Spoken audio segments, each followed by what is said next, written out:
सभी को नमस्ते। ऑनलाइन ट्यूशन के रिसर्च एप्टीट्यूड की 12वीं कक्षा में आपका स्वागत है।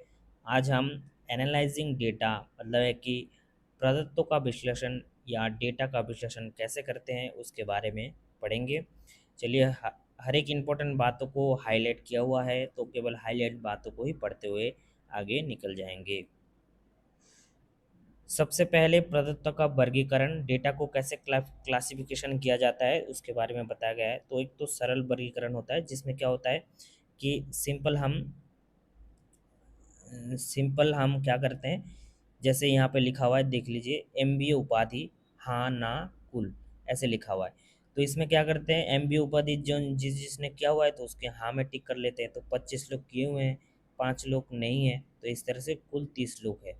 तो इसको कहते हैं सरल वर्गीकरण, ठीक है ना। अब आगे चलते हैं। आगे क्या है, बहुसंख्यक वर्गीकरण। बहुसंख्यक वर्गीकरण क्या है कि उसमें बहुत कुछ मतलब एक से अधिक चीज़ों का हम वो लेते हैं। जैसे स्नातकोत्तर उपाधि है, पीएचडी उपाधि है, किसने किया ना किया, पुंगलिंग, क्या वो पुरुष है क्या महिला है, तो हाँ है नहीं है, कुल कितने हैं। तो इन बहुत सारी चीज़ों का जो हम वर्गीकरण में डाल डाल देते हैं, दो या दो से अधिक विशेषताओं पर विचार करते हैं, तो उसको बहुसंख्यक वर्गीकरण कहते हैं। ये सामान्य सी बात है। चलिए आगे चलते हैं। आगे क्या है कि एक होता है विश्लेषण में गुणात्मक प्रदत्त विश्लेषण है। क्या है कि गुणात्मक प्रदत्त विश्लेषण, और एक होता है परिमाणात्मक डेटा विश्लेषण, ठीक है ना। तो गुणात्मक विश्लेषण मतलब है कि जो डेटा गुणात्मक है, गुण से रिलेटेड डेटा है, ठीक है ना, तो उस डेटा का विश्लेषण यहाँ पे होता है। और इस प्रक्रिया में चरण शामिल है। कौन कौन से चरण, मुख्य विषय को स्पष्ट करना, मुख्य विषयों के लिए कूट निरूपित करना, ठीक है ना, कोड निरूपित करना, मुख्य विषयों के अंतर्गत प्रतिक्रियाओं को वर्गीकृत करना, और रिपोर्ट के मूल पाठ में विषयों और प्रतिक्रियाओं को एकीकृत करना, ठीक है। ये सब चीज़ें जो है इसके निम्नलिखित चरण है। और परिमाणात्मक डेटा विश्लेषण के अभिकल्पित या जो डिजाइंड या प्रशासित सर्वेक्षण के लिए शाब्दिक प्रश्नावली का उपयोग करने के लिए सबसे उपयुक्त ये डेटा विश्लेषण है। तो शाब्दिक प्रश्नावली का उपयोग के लिए ये सबसे उपयुक्त है। ये वेरी वेरी इंपॉर्टेंट एक बात है। आगे जो है कंप्यूटर द्वारा डेटा का विश्लेषण। तो आजकल कंप्यूटर का युग चल रहा है, तो कंप्यूटर के द्वारा डेटा विश्लेषण सबसे सटीक होता है। तो फिर इसमें कुछ इंपॉर्टेंट बातें हैं, जैसे विंडोज के लिए SPSS इसका सबसे सामान्य, इसका मतलब इस विश्लेषण करने का सबसे सामान्य सॉफ्टवेयर है। तो SPSS ये एक सॉफ्टवेयर है। विंडोज जो लैपटॉप या कंप्यूटर है उसमें चलता है, और ये डाटा विश्लेषण करने का एक सॉफ्टवेयर है। इसका फुल फॉर्म क्या है, जो पहले का फुल फॉर्म है वो है statistical package for social science, और इसका नाम बदल करके बाद में क्या गया, statistical product and service solution, ठीक है ना।